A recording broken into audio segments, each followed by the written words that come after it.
people that have traveled and have been around the globe and then come here and say like, man, this is like the best co-working space I've ever been to. What makes this happen, in my opinion, is that we don't run an office. We build a community. People come in here to do their work, but they really stay because of the community.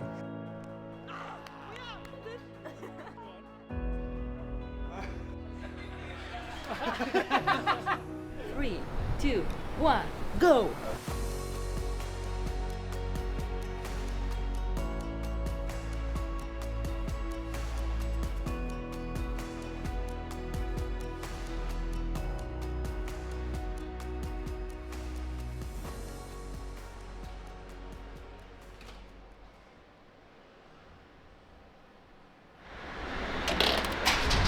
Hello, welcome to TLR. Come on in. The need for this space came from myself. I wanted an office. So, we already start off here at the reception. This is where you'll find probably Carmen working, the actual living room. This is also a workspace, but you also see people hanging out, like people right now.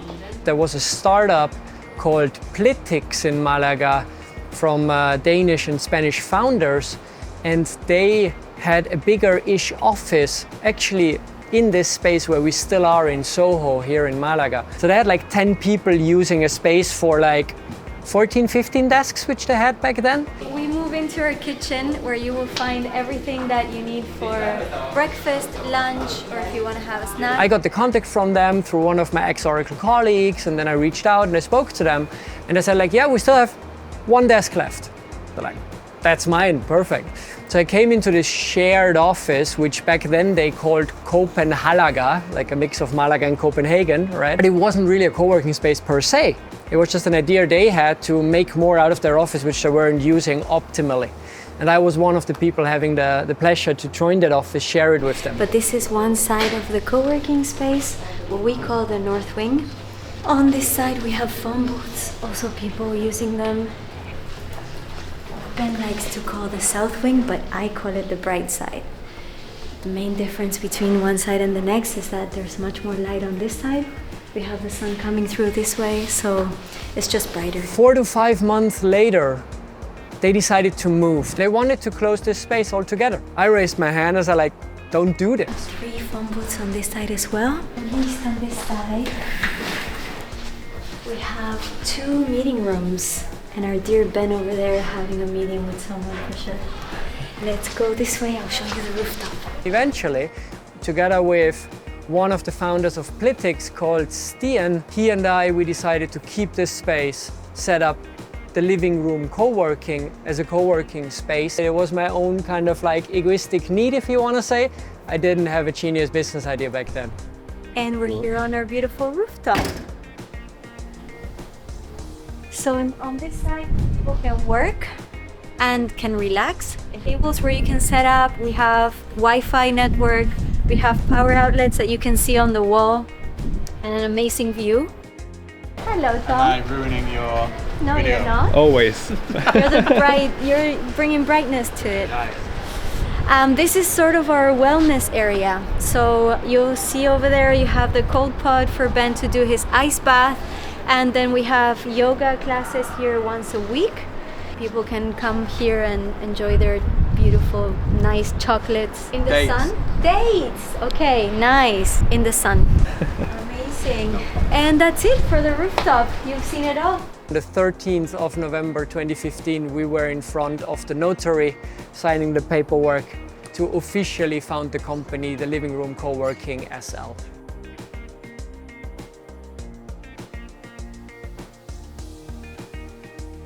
We were left like literally with a handful of people. Quickly fast forward 10 years later, we're now usually around the 150 member mark.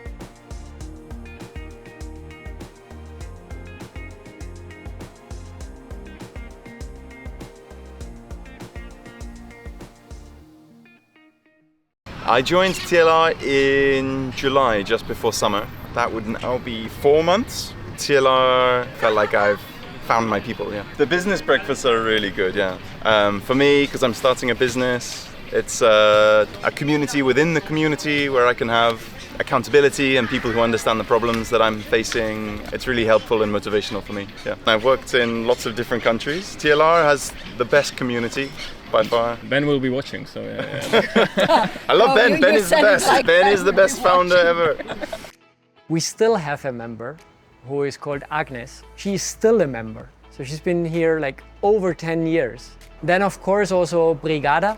Brigada Studio is a graphic design studio that used actually the entire downstairs floor, which today is our lounge. And actually it was them who came up with this concept of the living room. They told us once, hey, Ben, can we do sort of like book presentations, art galleries, invite creatives into the space to use this space to create something nice, and we envision this concept to be called the living room. It should be cozy. And we said like, yeah, of course, go ahead, do this. And when we then, Stian and I, decided to make the living room as a proper company and do this as co-working, we were looking for a name. They made the first version of the brand, chose the name, and gave us permission to use that and expand it over the entire concept.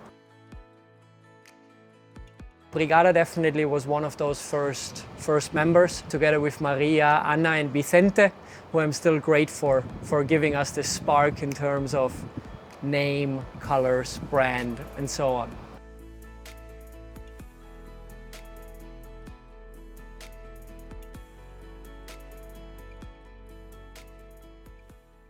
I remember my first day that I felt super welcome. I arrived in TLR just after COVID happened. I felt really lonely and shy, and I'm a super social person, but after COVID I felt like super closed. My first time in TLR, it was on a party. Everyone made me feel so welcome, and also like always they sent a message to introduce you in the groups and everything. So it was really nice. I just went for a trial day. I was like super nervous. I didn't know anyone, but the intern at that time, he was like super lovely. And then he invited me to the Halloween party. It was just like checking all the vibes and all the connections, but from the outside, but still being part of it. And I think the co-working space is very good at that, because it's just like, it welcomes you a lot.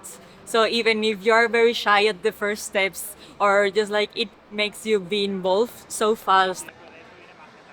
Another member who was there from the very first days and is still around is our dear Carlos. Carlos actually did his internship with Brigada back then as a young graphic designer. He started this internship, joined Brigada, came therefore into the space. After his internship was over, he decided to call me again and say like, hey Ben, like, you still have this space where I did my internship, right? I would want to come back and have a desk there, and I'm becoming a freelancer now and be a graphic designer, right? So who better than Carlos to be our main graphic designer? And he still is, up to this date. He is still coming in every day. And the current brand, everything, the illustrations, the animations, everything you can see online, wherever it is, that's all Carlos is doing. And I'm eternally grateful to Carlos for being one of our very first long-term members, doing such great work. Bloody hell, it was 10 years ago. Well, this co-working is my home. My kid first month walking was in here in the office. The first TJF was me in a chair talking almost to 10 people. At the very beginning, we were like a bunch of, I remember 15 guys trying to make community around lunch, after work, beers, all the stuff. And for the year, everything evolved. And that's the key of everything. Community evolves in something different, never bad, never good. It's more like you need to accept that the community change. And the change is something you should embrace. I was community manager here for 5 years. Something so nice, to be honest. You never know what was going to happen. One day go to the office and the office is quiet and you can be focused on your other business. And one day you wake up and Ben is gone in conferences in Europe. And at some point you find 15 Germans at the door asking for desk and you have 5 left. It was like, okay, how to manage that? Everything changed in numbers, change in the facilities, change the people. Core thing remains, the sense of community, say hello and good morning in the mornings, to take care of each other. You open your arms, even if you spend just 1 week here, you know.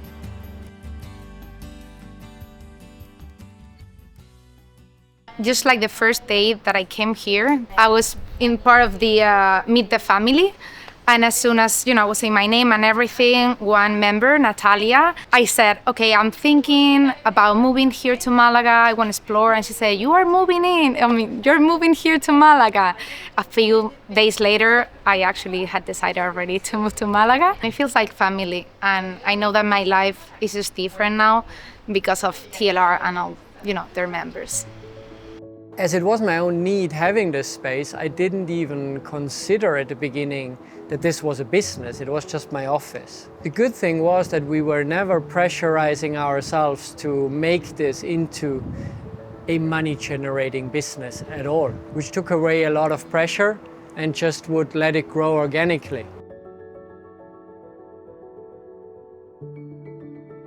4 years in, 3 to 4 years in, I realized, look, man, this is much more fun than consulting. This runs on its own, I don't need to sell it hard.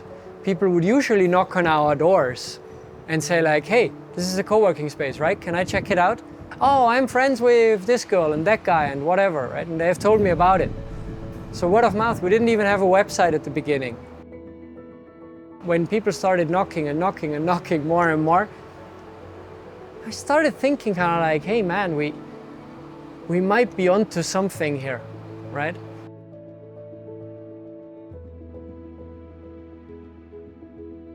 I think since 2017 maybe.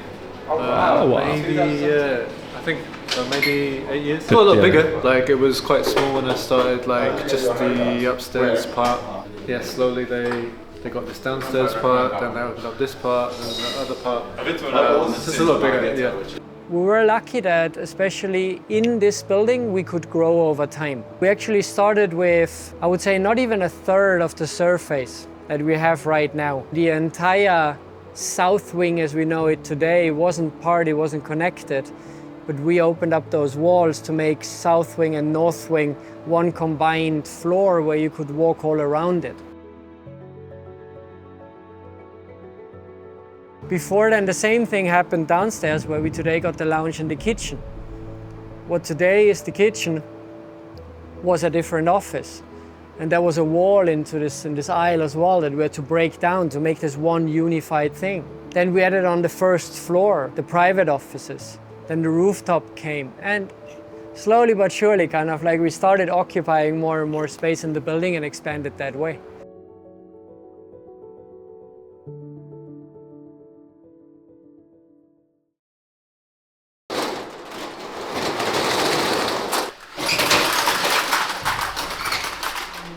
TLR is my free gym. For me, TLR being more humanity to my life. Here I am always around people, listen people and try to help them and also enjoy the time with them. Very important thing every morning is to refill the coffee. One of the first things that the most of them usually do is to take a coffee before to go upstairs.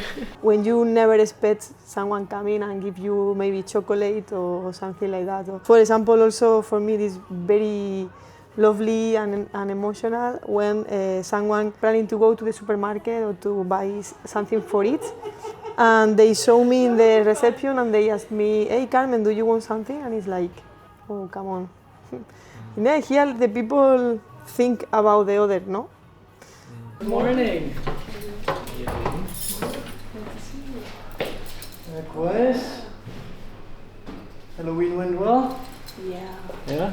Yeah, so good. Nice. Awesome. Matching, eh?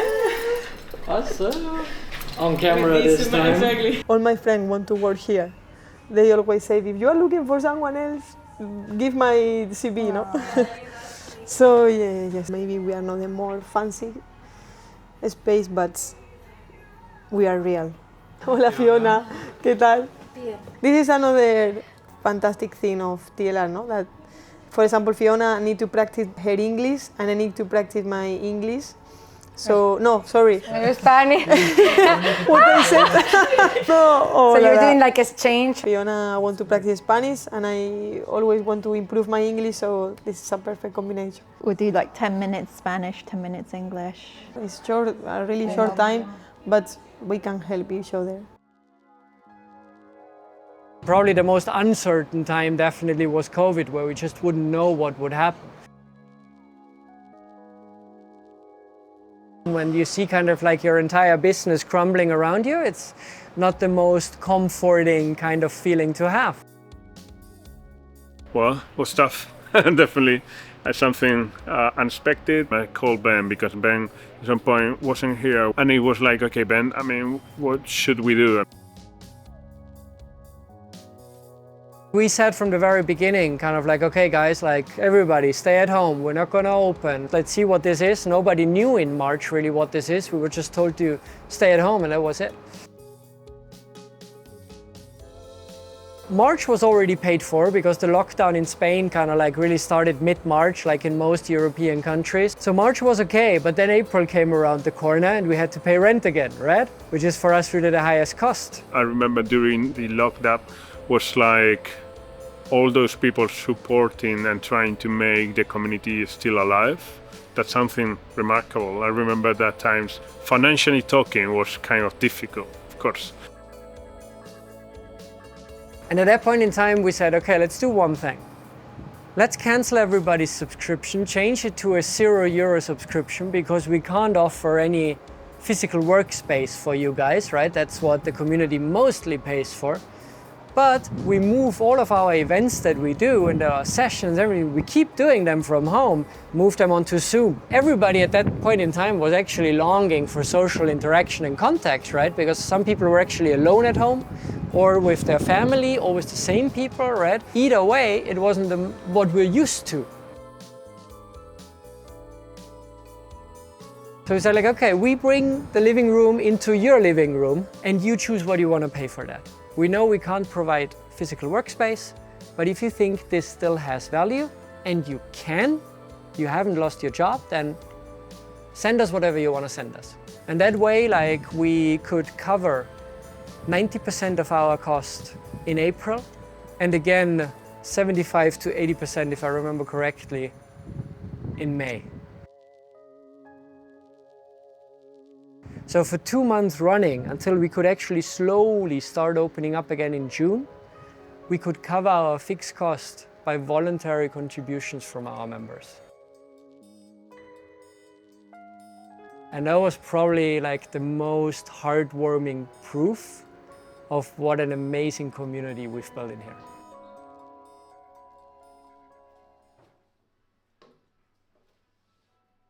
I do remember that I was checking a few different coworkings in Málaga, and after visiting this one, I went to another one, and I thought, no way, the other one doesn't have any chances. If you see someone new coming here, you act in the same way, because when you get treated like this, you, after like first time, second time, third time, you are returning this favor. So it creates this like a snowball effect of a very healthy and good environment. This conscious effort of our team putting time in organizing events, executing events, post-content creation of events, sharing it with others and whatnot, getting it out there, making sure everybody's welcome during those events, listening to members what kind of events they want and organize those. That is a lot of work, and other spaces or other businesses just look at co-working as a real estate business. So number one mission is making most out of this square meter in front of me. We don't care. We're not the most profitable business, for sure not. We survive and we're okay and we're fine with that, but we do something we're passionate about, and the results speak for themselves.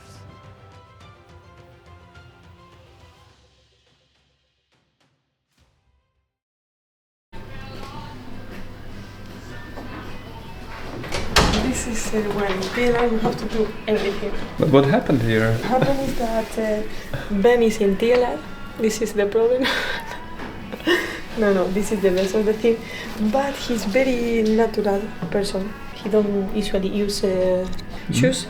So if something is dirty, then everything and Ben pass across, then everything is dirty.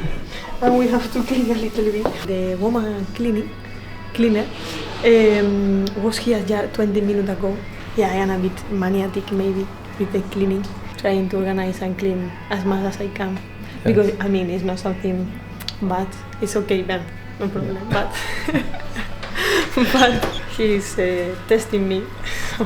Yeah, I think it's probably the friendliest co-working space I've ever been to, and I've been to a lot of co-working spaces in Brighton, around the UK in general, one or two others in Spain. I think instantly you get that like welcoming vibe, and it starts with the front of house. So previously it was Valeria, right, and now it's Carmen, but that instant welcome just kind of sets the scene, and I'd say that it continues from there. Barefoot walking hippies. That's what TLR means to me. Yeah, the main two things. More credits and more shoes. I think there is just like synergies are being built here in this space every day. And I just love it. And I feel fulfilled when I see two members that have recently joined, or a new member that has recently joined, sitting with a veteran member all of a sudden in the kitchen, having a chat filled with laughter, or when they end up sitting in the meeting room planning to set up a company together, make a new project, or one becomes the customer of another, right? So those kind of stories, those kind of synergies, they're being forged within this space every day, even up to that level where after 10 years we can also say that we have a handful of TLR babies. People that met in here ended up becoming romantic partners and now have kids together, you know?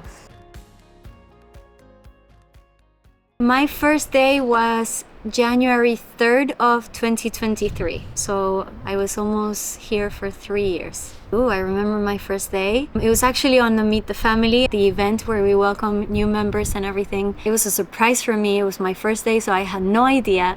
We came up here around 2 and I was, told to introduce myself in front of a bunch of people that I had never met before. New community manager, Valeria, or better, Vale. Okay, well, Valeria is my name. I'm 32. I have been living in Málaga for 3 months now, since October. I just got up there, got the microphone, and I was like, hi, I'm Valeria. So how did we find Valeria? Well, at an event that we call the Business Breakfast, where we come together every 2 weeks with a group of entrepreneurs and freelancers running our own business, we basically cry onto each other's shoulder a little bit our entrepreneurial pains, and we keep ourselves accountable for what we've been doing over the last 2 weeks, so to speak, right? So we give an update to a boss that we don't have. So during this session, we also work on a specific challenge that somebody brings to the table. And when I was looking for the perfect community manager, I brought this challenge to the Business Breakfast. And I told our very own members, what does your perfect community manager look like? What kind of community manager should I hire for you to be happy? That person is mainly for you, not for me. And we did an incredibly inspiring session, brainstorming about like what kind of questions to ask in an interview, what kind of qualities to look for in a CV. Actually, I had no expectations whatsoever. I had already been in Málaga for about 2 months. And I met Natalia, she's also a member here at TLR. And she knew that I was looking for a job. And so one day she's like, at my co-working space, they're looking for a community manager. They already started interviews and things, but here, maybe send your CV and let's see what happens. And I was like, what the hell? Let's just do it. It's more like hospitality. You need people that know how to treat others, altruistic people that thrive on making others happy, right? You need that kind of mindset. So by having this business breakfast, brainstorming, mastermind session, I could come up with a job description that was then verified by all the participants of the business breakfast. I had a catalog of questions I could ask during the interview, And for the ones that have met Valeria, I found the perfect community manager. I just thought it was just gonna be like a normal 9 to 6 job and that's it. It was completely different. It's not just a space where you come to work, you know? You find the people who will be there when you need something. It's more a family, a community. Anyone who brings a challenge into the co-working space and starts sharing it will get this kind of response, this kind of feedback, this kind of input and inspiration. So for me, that was really kind of like a massive reminder of like how valuable this place is for somebody who just walks in through the door. Max, you're up. Woo, woo, woo. You find your friend either way and then see what happens. There you are. I've once heard from a fellow entrepreneur, somebody much more successful than I am, who said, any business that doesn't grow dies. And I want to give this my own spin by now, because I don't believe anymore in growth, in richnesses, in making more and more and not knowing how much is enough. I would say any business that doesn't innovate dies. Combination of the breathwork and the ice, that's amazing. And after that, I always have a really nice work day. It's always very good, but you have to go through that first 1-2 minutes and then it becomes more relaxing. And I think with adding, for example, now recently the well-being component to the space has definitely given me also new motivation, new drive. I think it has energized many of our members into trying something different, something new. It has certainly set us apart and differentiated us from other co-working spaces in Malaga, even though that wasn't really the intention or the mission. I think if you are in this business of running co-working spaces for money, you got those big chains. I've come to appreciate the boutique sort of size of co-working that we are, focusing on community, being back to the roots, let go of the ambitious growth. And that dream that I had of a kid and sitting off my desk, sitting in my own office and being the CEO of a big company, what is it really worth if in the end you're just sitting there working, maybe having a little bit more money that you can't spend anyways because you don't have time to do so. So I've rather kind of like become a little bit more humble, have a business with a mission, with a purpose, making many people happy and make just enough to live a happy life.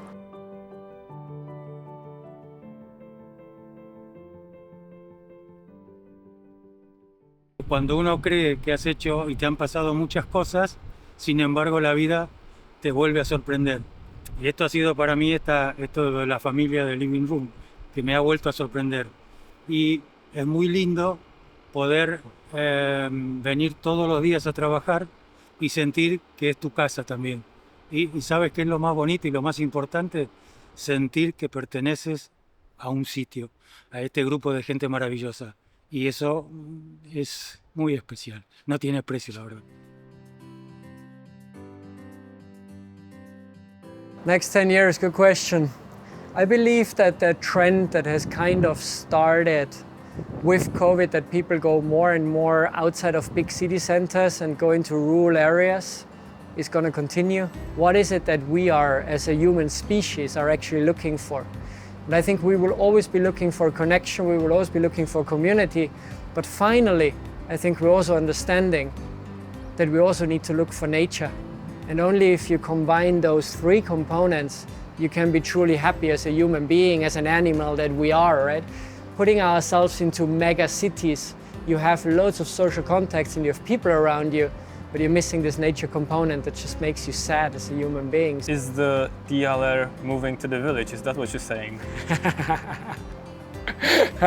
That is what would a reporter do now, is like bring an article out saying like TLR moves to a rural area. Not right now, but you ask me for the next 10 years, right? And I have no clue what Malaga will be like in 10 years.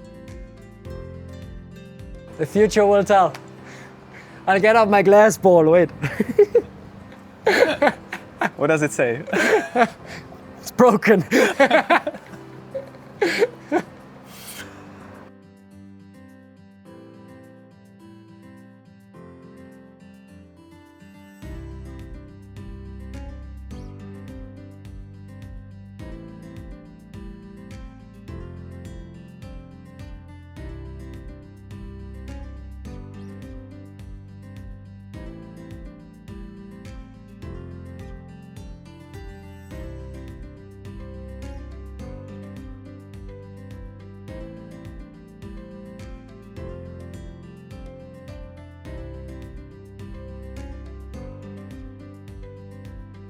this is not just my baby, this is the community's baby.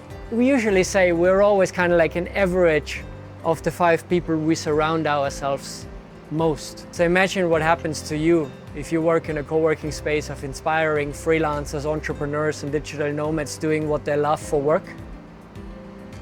Same will happen to you. I hope you guys are enjoying the 10th anniversary. Woo! Thank you, TLR, you're the best.